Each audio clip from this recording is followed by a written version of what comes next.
Hi,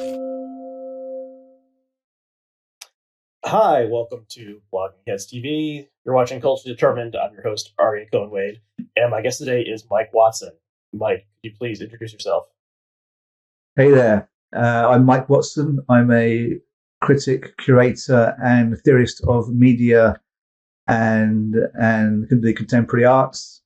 And I'm based in Finland via Italy and the UK originally, where I was born. Thank you for coming on. So you are also the author of a new book, and the title is The Memeing of Mark Fisher, How the Frankfurt School Foresaw Capitalist Realism and What to Do About It. I'm holding it up to the camera right now, and so it's a long title, and it has an interesting cover. And I actually think I saw this cover image, and that one was like, and as soon as I saw it in like promotional material a couple months ago, I was like, I want to learn more about this. And so for our podcast listeners who cannot see the cover image, how would you describe the illustration here, which I believe you did yourself? Yeah, I did, but it's taken from a popular meme called "Are You Winning, Son?" And in the meme, it has a father going through a doorway, which is on the left of the book cover, and it has a son sitting at his computer. This is all very crudely drawn, and he's saying, "Are you winning, son?" But in the original meme, the son was actually playing some kind of sex computer game, or engaging in cyber sex. So the thing is, the kind of joke is the dad's coming in asking the son if he's winning, and it's something he can't really win at, and it's cyber sex, which is anyway kind of funny, I suppose. So in this case, on the book cover, what you have is Theodor Adorno, the German philosopher, is coming in through the doorway, zooming in, and he's saying, "Are you winning, son?" To the boy, and the boy is on a computer, and he's not gaming again, but he's not engaging in some kind of cyber sex game. He's making a meme of Mark Fisher. There you go. And there's actually, there is like the head of Mark Fisher, the philosopher who passed away in 2017, or indeed took his life. And that actually is a redrawn popular meme of Mark Fisher that's in there. So it's all actually redrawn by me. So none of it's actually taken from memes directly, which I guess exonerates me somehow. But yeah, it's been controversial, which I think maybe is where you go next. I don't know what you're going to say. Well, okay, so yeah, and Mark Fisher is drawn in the style of it's maybe is it called Doomer, or there's all these like it's a style from Doomer. Yeah, but basically of Wojak. It's kind of a Mark Fisher Wojak, which is just kind of a crude line drawing figure. Okay, so yeah, so Theodor Adorno, it's Adorno Wojak. Adorno Wojak. Okay, so there's a lot of layers here, but I think we should just first say So the Frankfurt School is something that probably most people consuming this content have at least heard of, and it's weirdly been more in the news over the past year or so, as it's been attacked from the right in all sorts of strange ways. And I don't know if you caught this. There's an American Fox News radio host guy named Mark Levin who is sort of he fancies himself an intellectual, but he's a total fraud. And he wrote a book about something, critiquing the Frankfurt School, but he called it the Franklin School or something.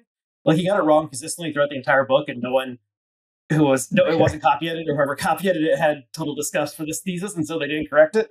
So he calls it Frankfurt School or Franklin School or something, and seems to think it was an actual school, but it's not. There wasn't. If I correct that, there was not a Frankfurt School. It was a term referring to a group of German philosophers who were Marxists and wrote generally about culture.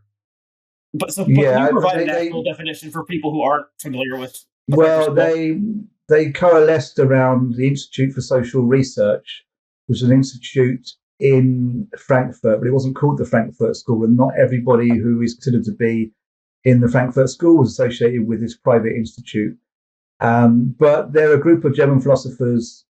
The institute started in the mid-1920s, I believe, but what we call the Frankfurt School generally are a group of German philosophers who I think were actually the second wave of philosophers associated with that institute.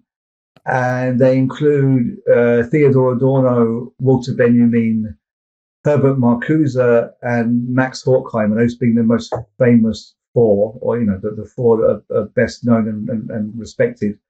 And basically, these four all fled Nazi Germany before the war. Horkheimer, Adorno, and Marcuse ended up in America, where they carried on the Institute's research there. And Benjamin ended up in Paris. And as the Nazis entered France, he fled he tried to get to America via Portugal. So he fled to the Spanish border, but then he realized that route got shut down. So he took his life on the border there, or near the border in his lodgings. So anyway, they're philosophers best known for combining a kind of materialist Marxist account, so Marxism essentially, with a cultural reading, a cultural interpretation. So they consider culture to be really fundamental to the left, basically. And that's what we're left with. And they've become kind of central to university reading lists throughout the whole of the West, particularly for art theory and media theory, but also some political theory. Mm-hmm. Yeah. Okay. So, and they've also, like I alluded to earlier, have sort of weirdly become boogeymen, at least for the American right. And when Jordan Peterson was a sort of popular figure 3 or so years ago, he talked about cultural Marxism, and it seemed like he was referring to these thinkers in his somewhat mixed up way as like the evil that he wanted to fight against. This has been ongoing, I think since the 90s, but who traces this really, really well in a collection of essays that came out, I think, last year of his, is Martin Jay, who you may know, an American scholar. He's a historian of philosophy. And actually, I did a talk with him, much like this talk, on a channel that's called The Acid Left, which I run with a guy called Adam Ray Adkins. But he's really well up on this. And actually, Martin Jay got caught out because he was asked on a talk show to talk about the Frankfurt School and didn't realize he'd been asked on a talk show exclusively with these right-wing people who basically think that the Frankfurt School are responsible for neoliberalism, basically for neoliberalism and for woke culture, as people call it. And it's just none of this is true. They've just completely gone off on a tangent. And I know Richard Spencer actually wrote his MA on the Frankfurt School, following this kind of line. Oh, okay. Richard Spencer, the nationalist, prominent guy, sort of faded over the past couple of years, but he was famously punched in the face during Trump's inauguration in 2017. And he sort of, he's been like sued in various ways since then. It's sort of diminished, but okay, that's interesting. And so these are like highly contested figures still, somewhat strangely, for people who have all been, so Benjamin killed himself in 1940 and the others kept on working until like the 70s or 80s. But, it is strange that we're still talking and thinking about them, including in ways that are totally insane. And I guess, and also, the whole debate about critical race theory in the US, like critical theory, and I don't know. And as I understand it, emerged, from like French and German philosophers and then arrived in America in different ways. But anyway, okay, so that's the Frankfurt School. So who is Mark Fisher? Because the average person watching or consuming this may not have ever heard of Mark Fisher. And I'm only somewhat aware of him. But can you explain who Mark Fisher is? Yeah, he's a British theorist who basically became very well known for his blog in the 2000s, so the first decade of this century. And he was really at the forefront of a strong theory blogging community. And it had as one of its main motivations a desire to kind of overturn the very cliquey, very snobby academic publishing system. So, you know what academic publishing is like. And as blogging became a thing one could do, there rose a group of theory bloggers, including Fisher, Nina Power. Nick Cernacek was very young because most of them were like in their 40s or older. But Nick Cernacek, you may have heard of, Graham Harman. And anyway, Fisher was very central to this with a blog called K-Punk. And he actually then, with a few people that he met, I think at university, he set up a publisher called Zero Books. Or this is kind of a contested story. He was very involved with Zero Books when they were set up, when Zero Books was initially set up. So now we're probably going to get into a bit of this backstory of Zero Books and repeater books, maybe. But he set up this Zero Books, and one of the first books to be published by Zero Books was Capitalist Realism. And Capitalist Realism has become huge. It's one of the few books, one of the few theory books to sell over 100,000 this century. And basically, it tells a story of how capitalism's become the only kind of version of reality we can conceive of. So one of the central theses is that it's easier to imagine the end of the world than the end of capitalism. And the other one, he goes back to something Thatcher said, I believe, there is no alternative. So, it's kind of a directive coming from her, but it's also discussed by him, also Zizek and Frederick Jameson, this notion that it's impossible to even conceive of another way of doing things. And obviously right, so the subtitle of Capitalist Realism, is there no alternative ? Yeah, because of Thatcher apparently, I think, saying there is no alternative. So then, they talk about this, why is it easier to imagine the end of the world than the end of capitalism? And so Fisher basically talks about that, and he talks about how one of the main problems is that left culture is co-opted. Okay, so I think it's a familiar story. Che Guevara, for example, I don't think he mentions Che Guevara, but this is like a very kind of easy one for people to get because we see Che Guevara's face on mugs and t-shirts and watches and things. But he talks about Kurt Cobain as one example. So Kurt Cobain obviously had his visceral dislike of establishment and of, I guess, middle class things and popular culture alike. And he got turned into this kind of, pop figure and made kind of palatable. So Kurt Cobain is one example. I don't think Kurt Cobain is a good example in the political sense, because I think he was very political, actually tending towards identity politics. He spoke very much like a feminist. I guess he may have called himself a feminist. But the example there is more about his rage and his rage at the system than any political program in the kind of Marxist sense.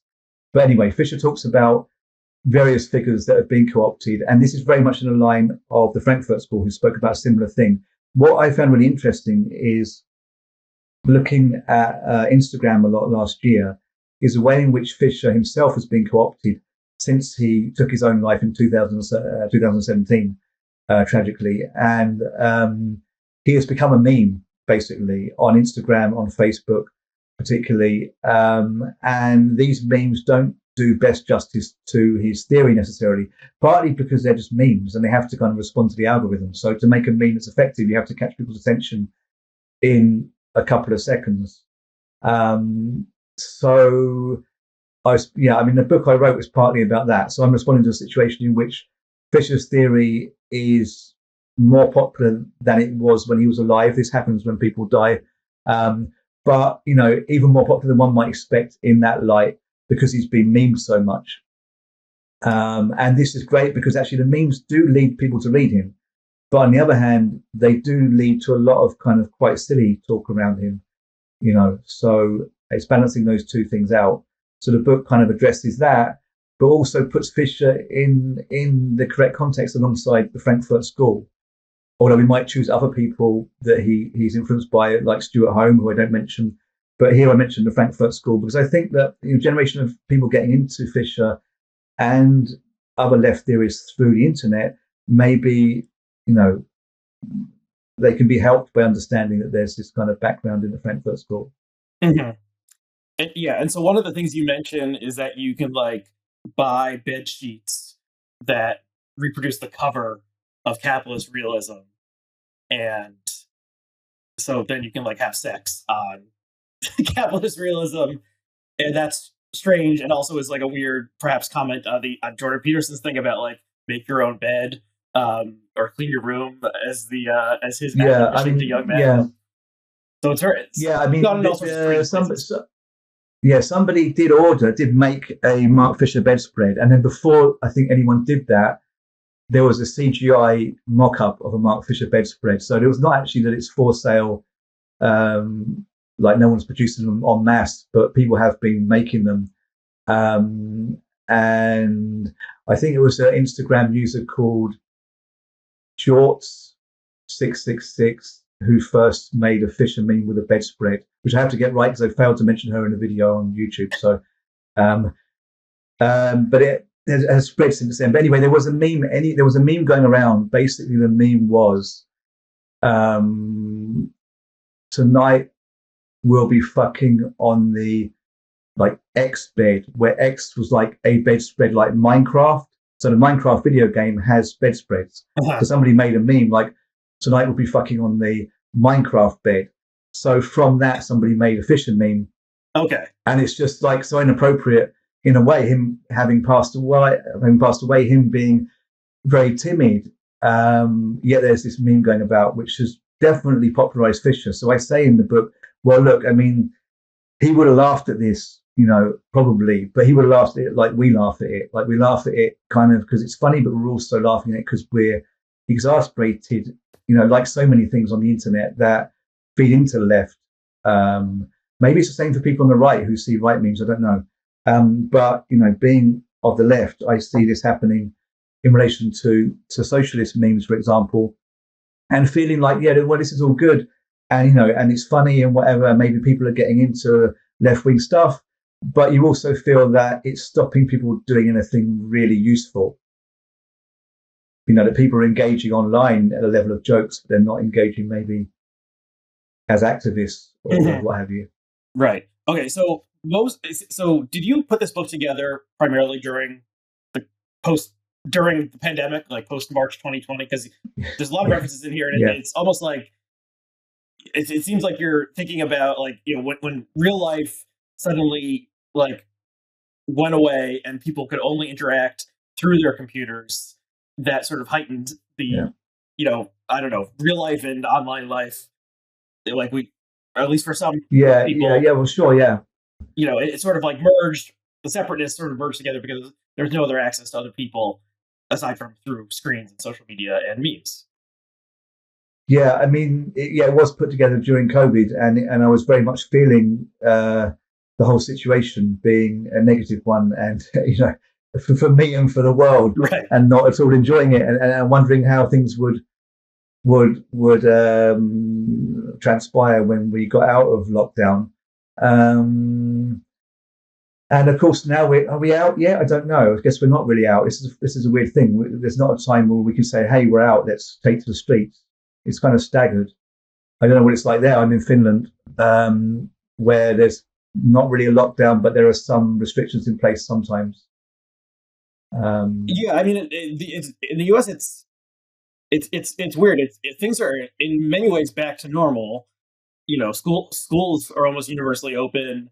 Almost all, any business or anything that shut down in March 2020 is basically reopened. But now the fights are about: do you have to wear a mask if you're inside? Do school kids have to wear masks? And vaccination, of course, which is, I don't know what it's like there, but vaccination continues to be highly fraught in the US. But so it hasn't been the return to 2019, pre-2020 life that maybe we thought would be possible 6 months or a year ago. But in a lot of ways, I don't. People are not locked inside anymore, and this is true. Interacting in mostly normal ways. I don't know. Maybe but it differs numbers of vast country, and there's probably parts of the country where no one's wearing a mask anyway, and life is just continuing on uninterrupted. So I mean, I certainly I felt that there ought to be some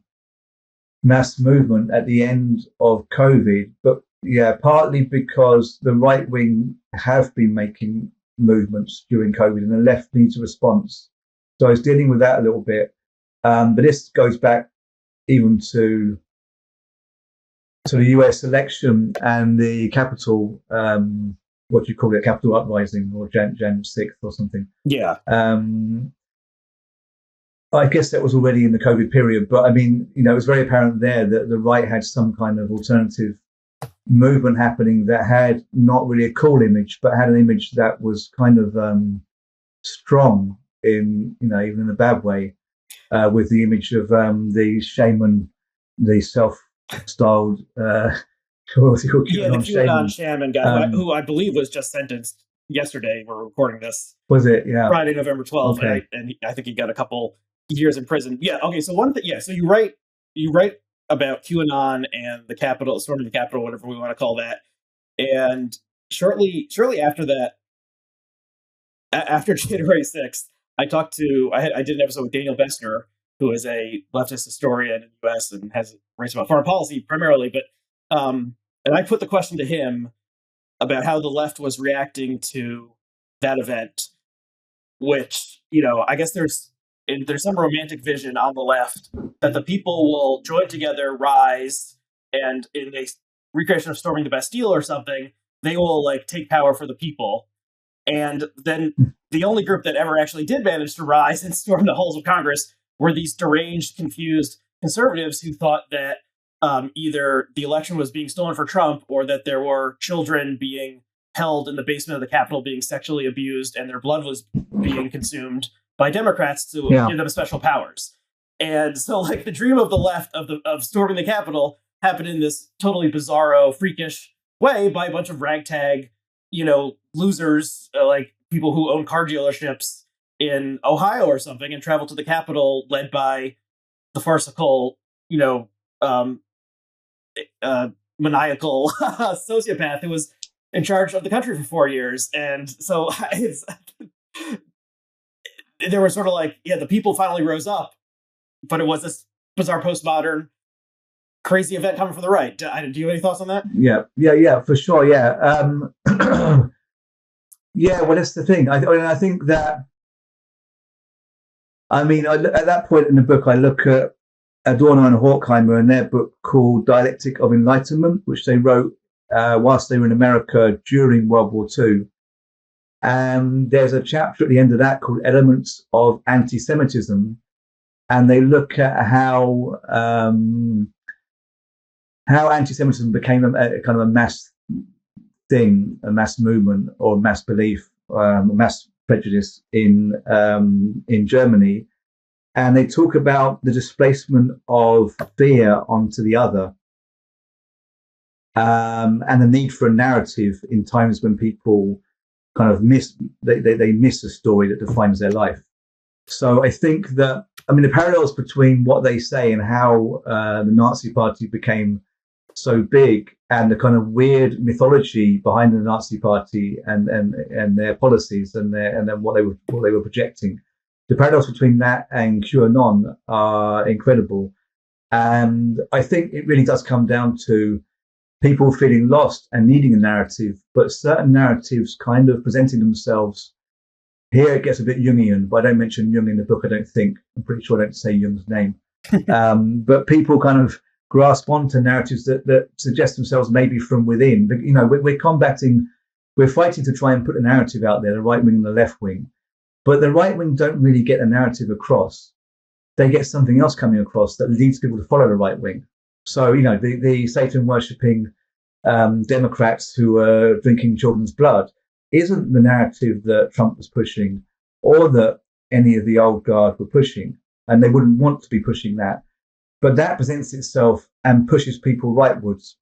And the interesting thing about QAnon is it wasn't really written.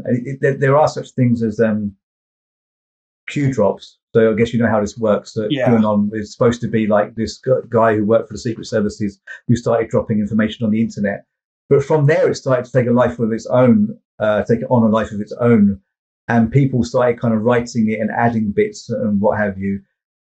So it's a story that's very irrational. It's kind of grows up from an online mass suggesting different bits and pieces, which means that there's probably very few people that believe all of it.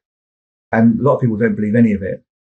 But I think the power of it is that it's subconscious and it taps into something, if that makes sense. So the problem that the left have is that we can't propose a better narrative because the narrative that pushes the right isn't really proposed. It's something that comes up from strong archetypes. if we don't want to get into Jungian archetypes, simple things like the projection of inner fear or inner disgust. So basically, we as humans, this is what Adorno and Horkheimer say. It's not me, it's just getting dark. But Adorno and Horkheimer say, look, we're principally scared of nature. And by that, we're scared of dying. And so in points where people are put under a lot of pressure, and especially collectively, and this fear of death is particularly acute, even if it's not what people probably think they're fearing, but this fear of nature, the other, is particularly acute. People start to turn the fear outside and identify weakness and uncleanliness in other people.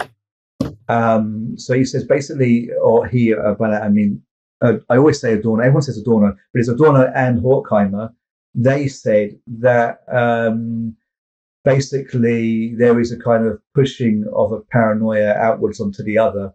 So without getting into narratives in the sense of like blood drinking and things, and whether they are, narratives that are intrinsic to us, there is this process clearly going on. I think that people get scared and they respond to it with these kind of scapegoats, and it's very visceral and it's happening on a very natural level as well. Unfortunately, it's something that humans do. So trying to like think of a narrative that we can kind of neatly present to people as the left is very difficult because we're countering innate tendencies. But I think we should still push a narrative. And the thing is, what dismays me slightly, and I talk about in that chapter, is the narrative is all there. That the left don't miss a convincing narrative, disregarding, okay, whether or not it's going to combat effectively with this kind of, intrinsic tendency to scapegoat. There is, in any case, a logical narrative we can present, which we never present, which is, look, why don't we be the first society, individually as nations or collectively, that makes an egalitarian world? Why don't we be the country that pushes and egalitarianism, a society where everyone can achieve, what they should be achieving according to their talents, and then be recompensed fairly. That's like a really big and brave dream, because of course the right are, they do push this kind of heroism. But I think that's enough heroic. But when is anyone like saying that's what the left is trying to do? Maybe Bernie to some degree. Yeah, I mean the sort of like, yeah, it's hard to describe, like, yeah, the QAnon thing, people grabbed onto different bits of it, but sort of like, ideas of a secret forces arrayed against the good of the people, and then a heroic figure who is fighting against it. These are like, yeah, these seem to arise deep in human psychology, and in vague outline, you could say, are reminiscent of the rise of Nazism in Germany. But yeah, it was, it's sort of a tragedy farce kind of thing, of just being, like, Hitler, I was gonna say Hitler was right. Hitler was right about, like, Jews did exist, like that, that was a fact. But like the deep state blood sucking, child kidnappers, like those don't exist. And like Donald Trump is a real person. I don't know, it was like so, turned so beyond the realms of reality that it's very strange that it inspired people to, commit violence on its behalf. But that did happen, and that's that's strange. And yeah, and I don't think you don't mention this, but, and I don't know if this reached you in Europe, but after Bernie, after Joe Biden, like, obviously achieved like the path to the nomination, a lot of the left energy online, and this coincided with the lockdown. People were sort of like, well, what do we do now? Where should our energies go? And Matt Christman, who's one of the co-hosts of Chapo Trap House, I think coined or popularized this idea of grill pilling. Are you familiar with this? Okay, so it was basically like he was telling people like you should get into like grilling, like barbecuing, like grilling meat in your backyard because like we're all stuck at home, and you should just sort of like embrace a hobby or something that brings you personal pleasure because he maybe I'm misrepresenting this somewhat, and well I'll track down a link where someone discusses this or Crispin himself does it. He was doing like vlogs separate from Chapo during spring summer 2020 talking about this, but it was almost sort of a like tend your own garden kind of thing of like, okay, like we tried, but Bernie is not going to win, and so you can spend your time like fighting online, or you could like do something in the real world that brings immediate satisfaction and accomplishes something. And so and also because everyone was stuck at home, and so you couldn't like go to a meeting or something in real life of like your DSA chapter or something, you could like focus on some immediate task and like do it with like try to achieve mastery in it or something like that. And that would be a way to stave off the post-Bernie depression that settled over like the American left once it became clear that he was not going to win the nomination. So that's, and as I haven't kept up with this as like real life has sort of reemerged, and whether this sort of, it's almost like I don't know, it's not like a political quietism, but it's like, yeah, just try to you're not going to find personal fulfillment through the democratic socialism coming to America. So like find something else instead of fighting online, essentially, which is ultimately just going to make you upset and going to be sort of a waste of time. And I'm probably not laying this out exactly as Crispin himself did, but how did a lot of the book is like how the left participating in the online discourse which involves memes, they are not they are not flourishing, or is this a waste of time or something? How do you think about this? Well, yeah, I mean, I do talk about, I don't know if I say that it's not really working on the online left. I guess I do. I guess I do say that. Yeah. I suppose. Yeah. The thing is that things are co-opted, kind of from the start. That there is no real revolutionary moment. That doesn't really seem possible, and then people retreat into different ways of coping with that. And I suppose grilling could be one of them. But I think that and there's a whole part of the online left that isn't really trying to do anything, that they're just trying to make podcasts. And I think, this COVID gives us a possibility, maybe, in that there has to be an end, although, it's coming to an end and we're not seeing much happen. This is what the book didn't really predict. But I think I was just kind of like hoping that maybe I could like push things a little bit in some tiny way, and that would meet up with other people pushing things, and when we would end up with a kind of perhaps a street movement or some kind of movement which was led by online, but where people online direct people to go offline. So basically, the book kind of talks about various ways in which the online left is failing, compares these to things the Frankfurt School said in the kind of Second World War and post-war period, and takes a few of the things they said, a few of their kind of remedies, which I say remedies, they were kind of all pretty bleak, but a few of their kind of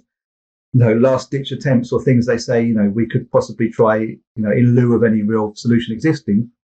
And I take those and I say, well, if we applied those today, so there are things like Benjamin used to go around, and this is something which is like not online, obviously, because he was like living in the 30s or died in 1940. But this is something we can also do not online. He used to go around the arcades of Paris. He's kind of covered, shopping malls basically, but ornately made ones, made in the 1800s. He used to go around these, kind of casually strolling and looking at the stuff they were selling. So there was this kind of fashion for doing this back in the 1800s by, what are famously known as the flaneurs. Mm-hmm. It's kind of dapper upper middle class people, children of industrialists, didn't have much to do and just walked around Paris looking kind of good. And Benjamin basically emulated this. And what he was doing is he was trying to understand their mindset and understand the 19th century as a means to understanding how they got to where they were in the 1930s. So his kind of method was to like engage, trawling these arcades, looking at things that were for sale, looking at the architecture of the arcades that had been made in this kind of heavy period of industrialization in the 1800s, and drawing what he called constellations. And by drawing, I mean like in his mind, putting together objects with the architecture and hoping through the constellations to penetrate into some truth about capitalism. So by putting together different objects, artworks, also bits of poetry and theory he was reading in loose constellations, he hoped to kind of excavate something about capitalism. Because like the reality of capitalism is often impenetrable, but if you take bits and pieces, maybe you might stumble across something. So what I say is that we could become possibly digital flaneurs. So there is a possibility of actually doing what he was doing, going and walking around shopping malls and dissecting the crap on sale. But also, we are looking at stuff in a similar way to flaneurs. In the way we browse the internet, it's happening a lot faster, but we're kind of looking at stuff. We take something on board, we ignore something else. We make constellations of media objects. So my argument is by making constellations, by gathering together different memes, videos, blogs, etc., in our minds, we could possibly try and, maybe see what's common to them or even what's not common to them, but, work something out in relation to them and try and better understand how we got here, how we got where we are today. So rather than just like doing, I think what we do when we're not conscious, which is just be bombarded by this kind of nonsense online, is to kind of like meaningfully and casually kind of pick bits out and in doing that, try and kind of map out capitalism. That was one suggestion I have. And another suggestion comes a bit later. He's looking at Marcuse, Herbert Marcuse, who I think, I'm not sure if he's the one who died he died in the 70s, I believe, late 70s. I think he was one of their generation of the Frankfurt School, because actually they carried on afterwards with subsequent generations. But of that kind of most famous generation, he was the one that was working latest. And Marcuse was very involved in the student movement in America, and he worked as an activist with Angela Davis. Mm-hmm. And I talk a bit about that in the last chapter and how his kind of mission contrasted with Benjamin, his kind of flaneuristic bourgeois attitude. Adorno had a similarly bourgeois attitude, although it had a slightly different angle. And I talk about Marcuse's great refusal. So basically, Marcuse said we ought to partake in what he called the great refusal. We ought to basically refuse to take part in capitalism and consumerism. And he argued that this was likely to come from the kind of dejected and the outcast. So he kind of saw a movement being made from students and unemployed people and migrants. And what I basically say is we need a bit of like both things happening. Benjamin's flaneurism, but online, but then to use the online space to call for a gathering of people in real spaces. And this being kind of the perfect time, because there's a generation of people who were denied their university experience or earlier high school experience or whatever, because they didn't go to university in the way we used to, or the way some of us did. Because there was lockdown. But also, there are a lot of people who wouldn't have gone to university, but just young people who would have been gathering and exploring and doing drugs and whatnot, which is, a necessary part of growing up, perhaps. And it does kind of link in the doing drugs, something I'll come up with in a minute. So this could be a moment for that to happen, that you get unemployed people who are pissed off because there's still no work, although this is something that's distorted a lot in the media, like we're having this economic boom. But I think only for certain people. It's really a stock market boom and a cryptocurrency boom now and then. But there are people who didn't really recover from the COVID lockdown in terms of work. And you have dejected people who didn't get the university experience, and you have young people who didn't get to gather in the way they would have done. And these people could be brought together and they could be organized online. So the role of the online left could be, okay, to interact with the online left, to interact with memes, etc., to try and understand them and what they're pointing at in terms of capitalism, but then to use your podcast, use your YouTube videos, Twitter, whatever, to get people going out and talking to people. And by this, I don't mean rioting. And I get now to Mark Fisher, because Mark Fisher wrote about Marcuse. So all this kind of converges and gets wrapped up at the end of the book, because Mark Fisher, at the end of his life, was working on a book called Acid Communism. And he talked about Marcuse in the introduction, which has been actually printed. It's online. You can find it in a publication of Fisher Writings. And in his introduction to Acid Communism, he talks about Marcuse and the Great Refusal. And it looks like that is where the book is going to point, but he didn't finish it. But he says at some point in the book, though, he has this description of how things used to be, I think in the 60s. And he describes, apart from describing various elements of the hippie movement and counterculture in that sense, he describes a family holiday on a boat, I think it was, in Britain. And he's basically just saying, that people could have holidays back then. And he talks also about what was playing on the radio and there being some kind of music which was conducive to, I suppose, he didn't say free thinking, but, more conducive to free thinking than music is today. There was some originality creatively. But he's basically speaking about, there was an ability for people to go on communal holidays and things, the working class. So the thing is, he is definitely talking about resurrecting counterculture. This is why he calls his book Acid Communism. So he's linking psychedelics with communism. But this thing where he talks about the family holiday really kind of reassured me in a way, because the thing is, like, we can't make a revolution or anything approaching one. We can't bring about democratic socialism through parties and dropping acid. It's just not going to cut it with the over 65 voting bracket, for example, or a number of voting brackets and demographics. I think there is definitely a call for a counterculture, but I think we have to also think about how we're going to speak to elderly people, how we're going to speak to people who have family concerns, how we're going to speak to people with investments, et cetera, et cetera.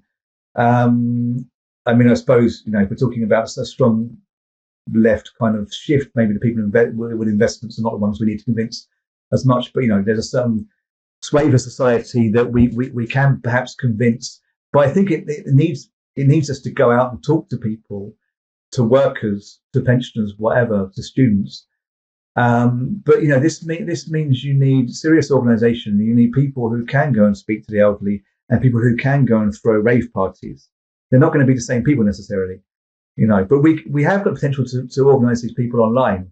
So it's actually in a way that I came across through the Jeremy Corbyn the 2019 general election campaign, which was based on the Bernie Sanders campaigns, and that is what is it called? Dispersed organisation, I think, and basically relies on a kind of internet interface, and you log on. And you go and see there's different groups like the street canvassing group, the phone call group, the memeing group, the group that make videos. And you go in your groups and, if you're running an election, someone says, we need a video on, taxation policy. We need a video on legalizing marijuana or whatever. Or we need, and then you have other groups and you say, we need a group of 40 people to go to New York in this borough and talk to people about housing or something. So you can really organise many different people across many different media to campaign. So this was used very effectively by Sanders and Corbyn, although neither of them actually ended up in power. Right. But it could be used all the time to organise the left to go and talk to people, to do stuff. Mm-hmm. It could be street happening. It could be, go on. Sorry, I'm not talking too long. Well, something that I see, the form that online discourse takes, like, tends towards like radicalization and tribalism, and so it seems like there's various reasons for this. but it in some ways, like online becomes like various little hothouses where people are coming up with their own stuff, and it goes along all parts of life. And so there's people who are really into the Marvel movies, and they get obsessed with them.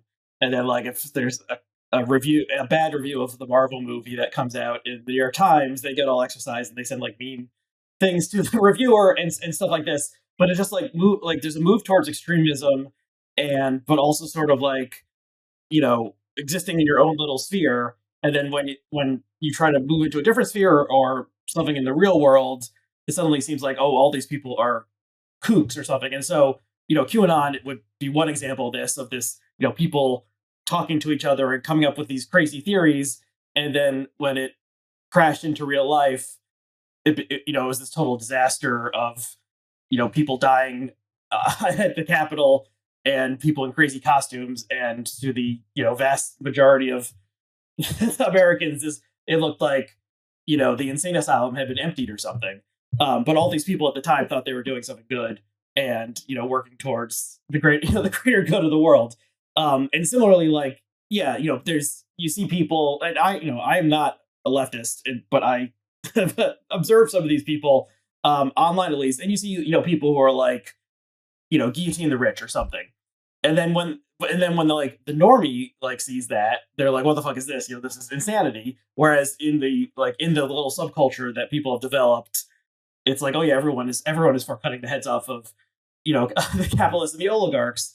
And just the fact that you can it used to be you had to attend a meeting or something to talk to all of your comrades, and now it's in your pocket all the time. And yeah, it can just like it just seems to go towards an extreme along whatever dimension. And so that seems sort of like bad for the idea of like enacting any sort of actual program in the real world, because people become sort of like deluded of like what's actually happening in real life if they're just seeing their 100 like tanky friends online talking about the coming revolution or something, and then and then Joe Biden wins the nomination, or Jeremy Corbyn gets wiped out in the 2019 election. Like, so that seems like a danger of of too much online, is that like you become convinced that like you are right, everyone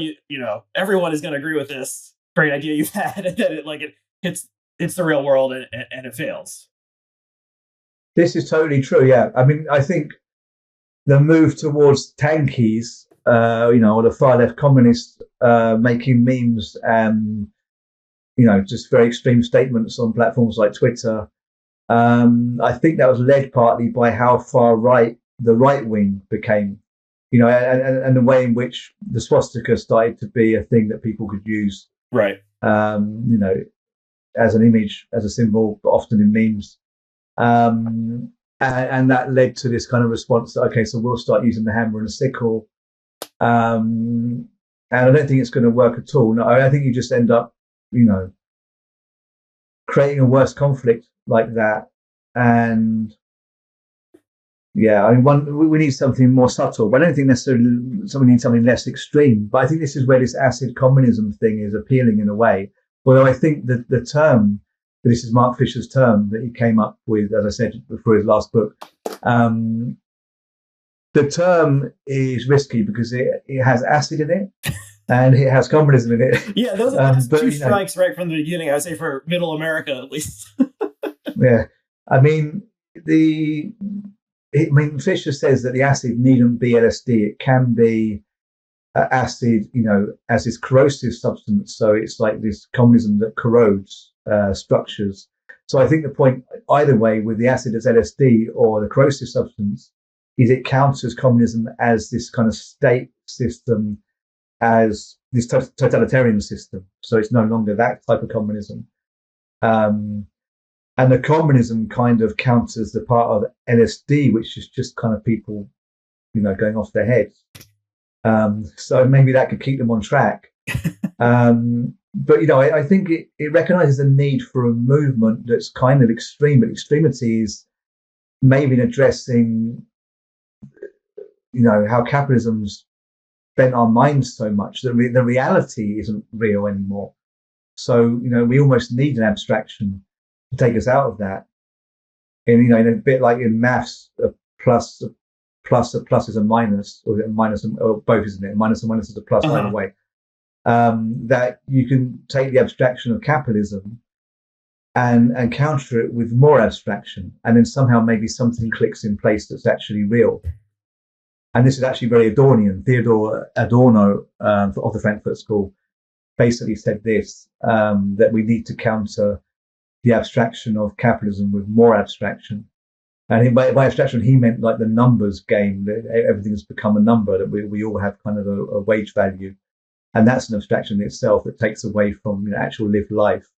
And that we can counter that through abstract art.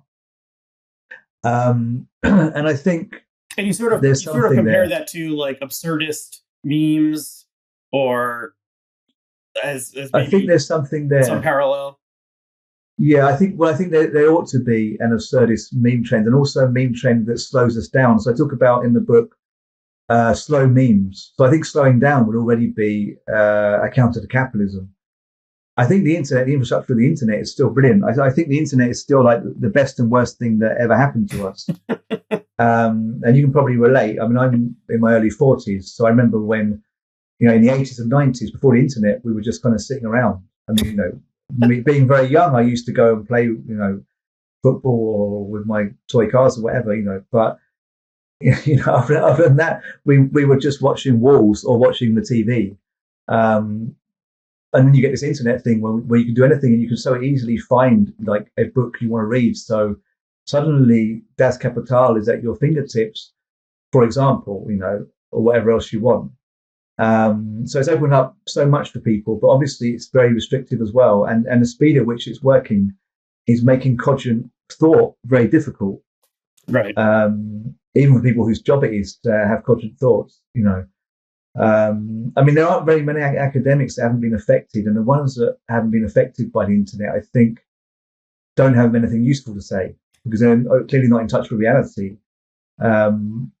So I think, we need to use the internet. We need really to slow it down and take back control. And I don't think we need necessarily new platforms. I think we kind of do, but I think, to say, let's grow up new platforms, that could take too long. And the alternative platforms that are brilliant, they don't appeal because they don't have that many users. So that obviously kind of counters people's motivations for using the internet. So you have like Diaspora. I think if that's still going. What's the other one? Now I will embarrass myself. I can't remember the name of one of the major competitors to Twitter. Mastodon. But I mean, they're great and they function in similar ways to Twitter and Facebook, etc. But you just don't have the community outreach there, so I think that's limiting them. I mean, it shouldn't limit us, but I suppose that's part of the mentality we need to overturn. But you're talking about overturning mentalities that are so ingrained in us that I think,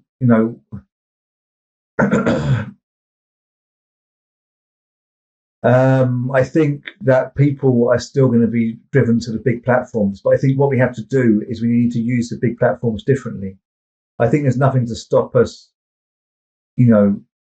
using the internet infrastructure as it is more usefully if we can just slow down our own, interaction with it. But I think that what that entails maybe is engineering literally slow memes that are designed to slow people down. And you do get this a little bit. They're not strictly memes, but I mean podcasts, for example. Some YouTube videos, they do get people thinking, and they can even be meditative in some sense.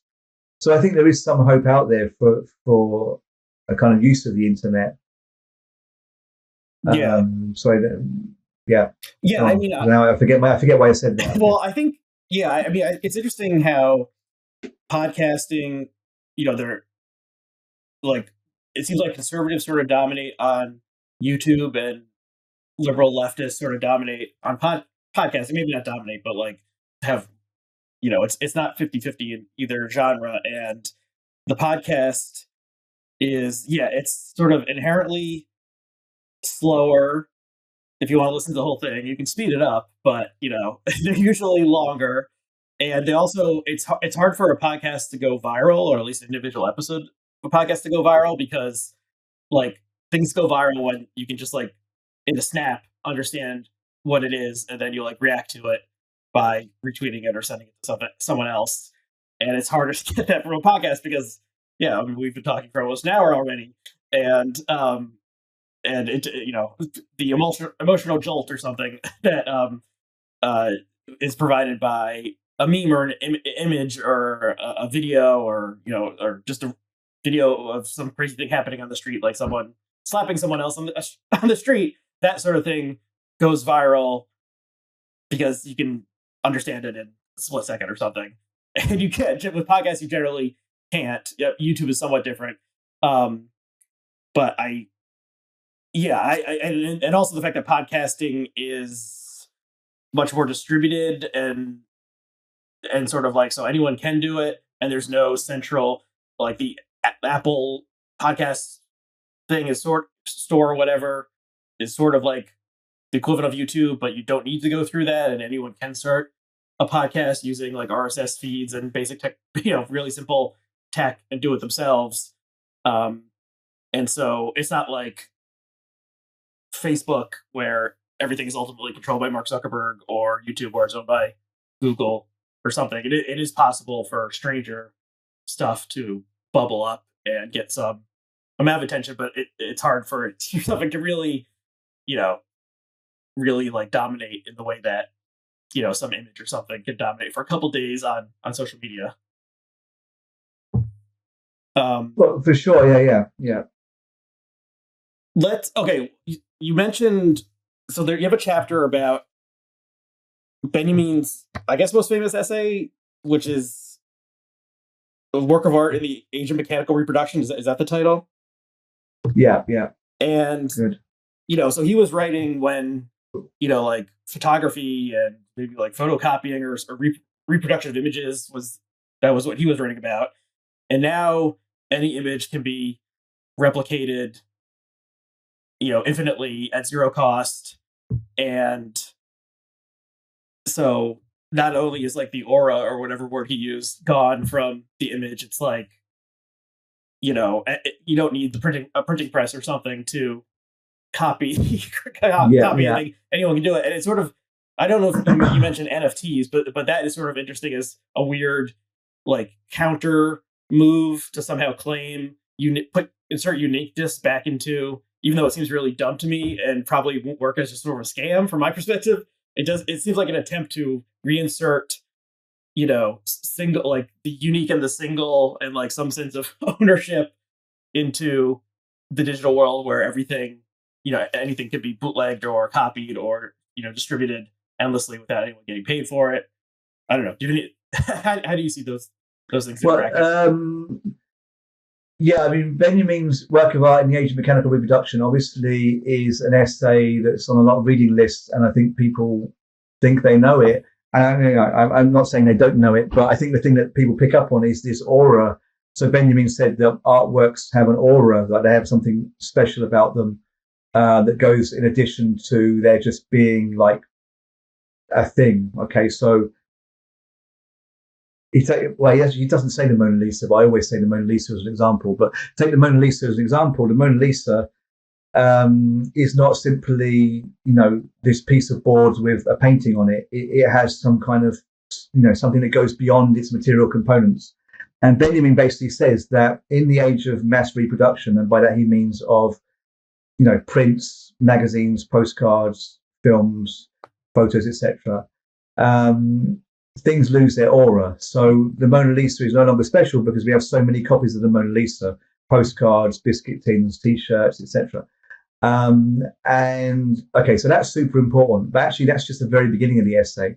What it goes on to say is that the mass reproduction of images is a really good thing. It democratizes culture because everybody can now see stuff. So you have this thing of the diminishment of the specialness and the uniqueness of a given work of art, but suddenly many, many more people can see it. So you have to kind of weigh these two things up. And in many, many more people seeing art, Benjamin said that by the 1930s, when he wrote it, people started to want for more stuff. So you imagine in the early part of the 1900s, people probably in their home had a picture of Jesus, Mary, maybe a book with a couple of pictures, maybe a couple of family photos, but that was their lot. Okay. And then they went out and they maybe saw some printed images in shops, and there would have been images in local museums and libraries and things. But the amount of images people saw in one day, it probably amounted to tens at most.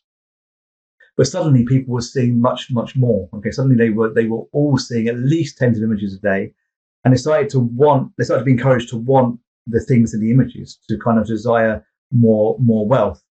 So what Benjamin says is that the fascists, the Nazis, basically redirected this desire for more property wealth into Nazi parades, like the Nuremberg rallies, propaganda posters, films. They actually gave everyone a radio, and they basically, through these different means, they tried to redirect people's attention to wanting more living space in the East, this Lebensraum, invading the East, and to scapegoating minority groups like the Jews. Okay. So think about today. So you said, okay, today we have many more images. So if that was the case back then, think about today when people have Instagram, they have Twitch, they have YouTube, etc. We basically can all become famous, and actually people can become famous accidentally. Okay, so people are really hungering. Is that a word? Hungering? Sure. They're hungering after stuff and fame more than ever before. And the thing is, it's very tangible because we know we can become rich even accidentally. And there's also cryptocurrency kind of falls into this. That people are getting very frustrated. So you see Donald Trump saying, we'll build a wall. And then Boris Johnson is saying, let's leave Brexit and take control of our destinies. Because people are used to making choices. So they don't get why they can't make choices politically. And so I think we have a direct kind of correlation there. We can map today's experience onto that of the 1930s that Benjamin's speaking about. The only thing there is that whilst all these platforms offer wealth and power, they actually also give wealth and power to a greater degree than ever before. So it's not quite what Benjamin was talking about with people seeing movies. He talks about somebody ending up on a newsreel. So people shot newsreels for cinemas. People didn't have TVs back then, or not, at least not en masse. But people could end up in the newsreel accidentally if somebody was shooting a newsreel on the street. So he says that someone, ending up in a newsreel then gets kind of a hunger for more fame, or somebody thinking that they might end up in a newsreel accidentally even. But today you have obviously people, who go on Twitch and whatnot. So we can all kind of become famous, or all not famous, as the case might be in a few years. But we all have no audience because we're all podcasting. Everyone's podcasting, no one's consuming the podcasts. That could happen. But I find the people who Twitch stream, who stream to nobody, the most interesting. But of course, by the time I'm there, they're streaming to at least one person. But it's interesting that people, prior to that, would have been streaming, to nobody, and people frequently do it. But yeah, I think the thing is that more than ever, these platforms do give us some degree of power and influence. So it's that kind of balance. I don't think we should write it off completely. We're not quite in the position we were in when Benjamin wrote. Obviously, for many reasons, we're not, but it's not quite that bleak. I think at times we tend to take the Frankfurt School as the beginning of media theory, and we tend to always theorize in this same way, that the media is this top-down construct that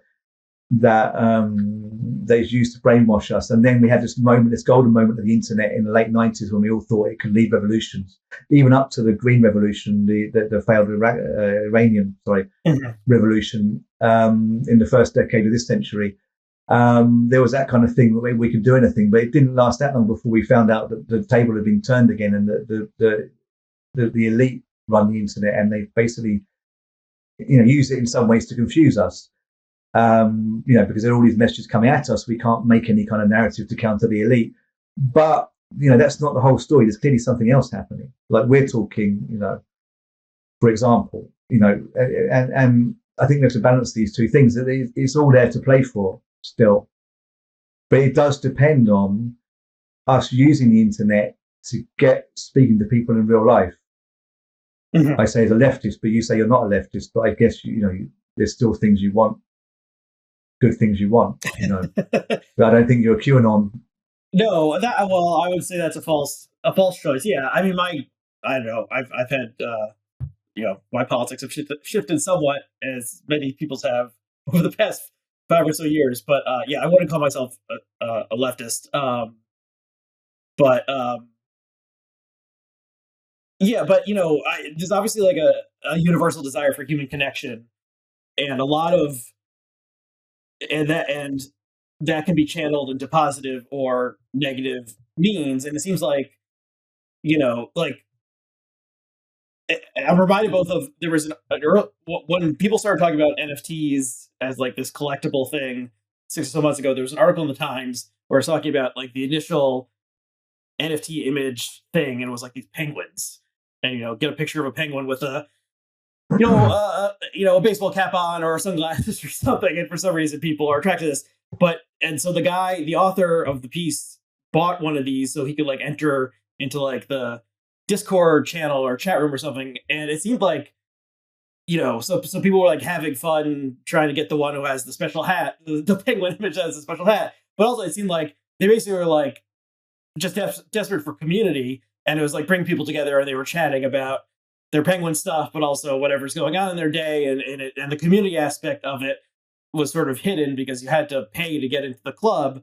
But maybe that was like that was like the psychic reward, in addition to this idea that like it'll be worth $1 million or something someday. And then also like the people who are going into anti-vax, ivermectin, Facebook private groups, like they also are like searching desperately for connection, and they've been misled by bad actors and ignorance and confusion into thinking that taking like a different strange medicines is a better way to fight COVID than getting the injection. But they're like supporting each other, bucking each other up, saying like, yeah, you got to stay strong. And so that sort of the desire just for human connection, understanding, and recognition, like that's sort of universal, and the technology like feeds it into different ways. Many of which are bad, many of which are neutral, some of which are good. But I don't know. Yeah, I think NFTs can be a good thing, but I'm yet to really work out how. I need to really study this a bit more. But NFTs, I mean, the whole thing of taking out the middleman and being able to certify that an artwork is the original, that could be democratizing to some degree, or horizontalizing. But it's being used in these terrible ways, or it's just feeding into art as finance at the moment.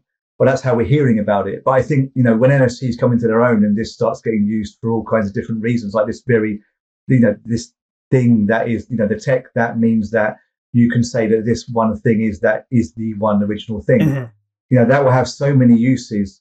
I think it's a bit like where the internet was like, hey, you go to www. blah, blah, blah, blah, and you can look up, a page about our TV program.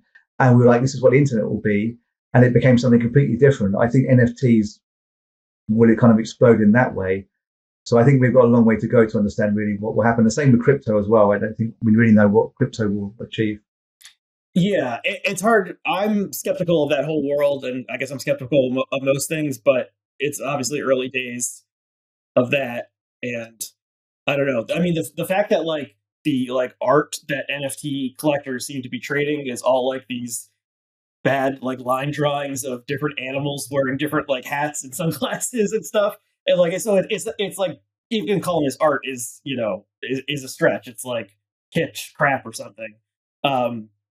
That I don't know that like there's seemingly no actual art is being created through this movement right now. But it's still early days, and who knows how things will develop. Is there anything else you want to mention? We've gone a bit over an hour now. Anything else you want to mention about the book or the ideas contained within? I think we covered quite a lot. I mean, there was this. Oh wait, did you want to talk about the strange like postmodern like doubling that happened where Yeah. let's mention that story, which is why don't you just explain sort of Yeah. Okay. what's happened? Well, I suppose I explain it like, a real life scenario I had when when I was looking at how you do when a book's coming out. You end up kind of like looking at how it's doing before it comes out. These days, that means looking on Amazon, and just to check your books on there, for example. But you can also check like relatively how the sales are doing and things. So I went looking for my book on Amazon. I mean, this all sounds terrible because it sounds terribly vain, and then I was using Amazon, which is not good either. Yeah, But well, okay, we're all human. We have to live in this fallen yeah, world of capitalism. yeah. I mean, I looked on Amazon and I saw like another book with the name "The Meaning of Mark Fisher" with the same font as my book, which is basically just a Zero Books font. Yeah, so the Zero Books covers often look similar, with a similar font for with the that title. same, yeah. And so I'm like, okay, that's kind of cool. My initial thought was like, someone's made some kind of joke. Okay, that can only kind of bode well because I expected the cover to be memed, people to make memes of it. But then it kind of dawned on me that hang on, this is maybe a real book that somebody like, and this was 2 weeks before my book came out. I mean, I think theirs went up like 7th or 8th of September, and it was 9/11 was 11th of September. Yeah, it was 9/11. Their version came out, so I started thinking, well, hang on, maybe this is an actual book. Maybe it's actually my book with a different cover or something. I didn't know what was happening. Then there was all this stuff on this Instagram account called Academic Fraud, and I realized that Academic Fraud makes spoof books. And I've done it with some other people as well, but not actually using the title, but just kind of like using a similar aesthetic. So I realized, okay, well, this is like, maybe this is interesting still, but I was still worried because I just realized that Academic Fraud asked me for a PDF of my book a few weeks before saying, I'm going to give you some publicity. So I've just realized that he potentially could, or he or she or them, they could have basically just published my book already. Anyway, it turned out, because they put the PDF out as well, that it was a book full of Mark Fisher memes. So literally, it's just a book full of memes off Instagram. But then they started doing all this publicity on Instagram saying this is the original and only Mark Fisher memeing book. And then like, this is the real memeing of Mark Fisher. And then they started saying Zero Books are copying us. And so it was quite, well, I mean, it's just bemusing because I think there's a very basic level of like, if you were a kid and you ever played copying games, like, you start saying something and your friend says the same thing back at you. And like, first it's funny, but then you're like, stop it. And they're like, stop it. And you're like, no, fucking stop it. No, that gets really frustrating after a while. You start to feel like quite scared because you're no longer yourself. You're no longer an individual. So I think on that level, it kind of disturbed me. Like there was somebody out there, being me to some degree. And then I just thought, well, hang on, this is probably just going to like play into my book and probably help sell it. But the thing is, it followed on some people trolling my book when my cover first was revealed on Twitter by Doug Lane of Zero Books at the time. I got loads of people trolling it, hundreds, because they had a feeling that Zero Books shouldn't have been publishing books with Mark Fisher in the title, because Mark Fisher, going way back to the beginning when we were talking, I said to you that Mark Fisher helped to found Zero Books. So Mark Fisher helped to found Zero Books maybe with Tariq Goddard and a couple of other people. They had Zero Books for a while running under a bigger publishing company called John Hunt Publishing. They fell out with John Hunt himself and went and made Repeater. So Mark Fisher went and made a new publisher. Then Doug Lane came in a while later and started running Zero Books. And I published with Doug Lane, 3 books now. And the thing is, some followers of Repeater and some authors got very angry that there would be a book out by Zero about Mark Fisher, partly because Mark Fisher's passed away. But it's all like, this is not really reasonable. I mean, surely people can write books about Mark Fisher, and it's not the first book by Zero to heavily reference Mark Fisher under Doug Lane's tenure. But anyway, the other thing was, it just had memes in it and had a meme on the cover. So a lot of the things were like, Jesus Christ, how can there be a meme on the cover of a book? Or how can there be a book about memes of Mark Fisher? This is sick. People were really using this kind of language. And I don't think they realized that there just were loads of memes about Mark Fisher. There's sort of phenomenon that existed that I was critiquing. I wasn't like bringing out the idea of Mark Fisher memes. And the book is very respectful of Fisher and putting him in the context of the Frankfurt School, who are the biggest theorists of the last century, I think, among the biggest theorists of the last century. Is no bad thing. But so that was, the thing is that this book, this spoof book, was on the back of me being trolled very aggressively. So there has been this kind of controversy, but I've just seen the sales figures at the end of 1 month, and it's very good. They're very good. It's outsold my second book, and actually my first book as well. But the second book that did pretty well, it's outsold that. That's been out for 2 years. Anyway, I don't want to big up my sales like that. But just to say that, interestingly, this whole furore didn't really damage my sales. Actually, to the contrary, it might have helped the sales. Yeah, it sounds like it's sort of something like out of Kafka or Dostoevsky or something, that you have this like double, like going around, like running around town and causing mischief, and people are like, "Is this you, or what? What is happening here?" So there's some sort of existential angle to this. But I guess also there's people who consider themselves like the real heirs to Mark Fisher, or the real. Well, there is that, Well, there's that, in Twitter, the crowd around Repeater. I'm not saying it's Repeater books at all. I'm not saying, but there's some of their authors and some of their followers, like their readers, they were like, there shouldn't be a book on Mark Fisher memes. The people who copied my book, they make Mark Fisher memes. They were basically like, we should be the ones making a book on Mark Fisher memes. So there's two opposite things happening. Okay, so it's like, at once, and it's a classic internet story where like everyone is mad, and there's like people lashing out. I mean, that's the thing is, because the book talks about how, in its first chapters, how the internet derails any cogent thought, and so a book about that then gets derailed, or people try and derail it. But this is, as far as I'm concerned, this is the real meaning of Mark Fisher, the one I hold in my hands, and you can order it or purchase it. I'm not going to say from where, but you can get it, or all good, quality books are sold. Yeah, it's all over online stores. Yeah, there's lots of online stores you can use. And if people want to follow you in particular or your work, where can they do so? It'd be good to know my Twitter handle for moments like this. Hang on.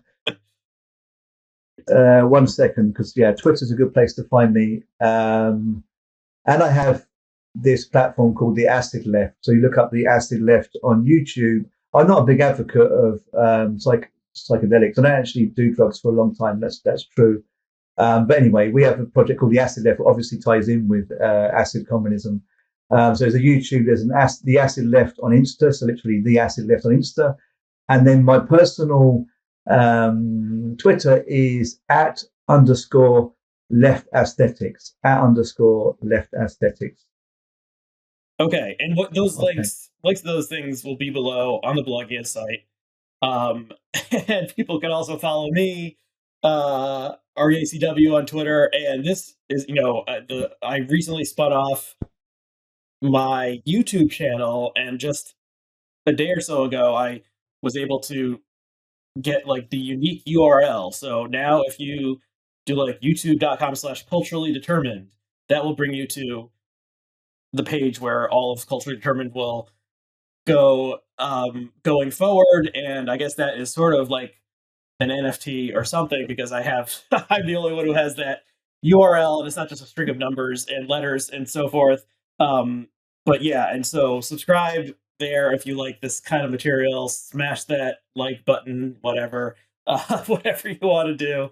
Okay, Mike, thank you for coming on. The book, once again, The Meaning of Mark Fisher, How the Frankfurt School Foresaw Capitalist Realism and What to Do About It. 0 books. And make sure you're getting the real one, not the weird double knockoff parody, whatever. Okay, so thank you, Mike, and thanks to our Thank you very much. Thanks for having me. Good then. We'll see you again next time.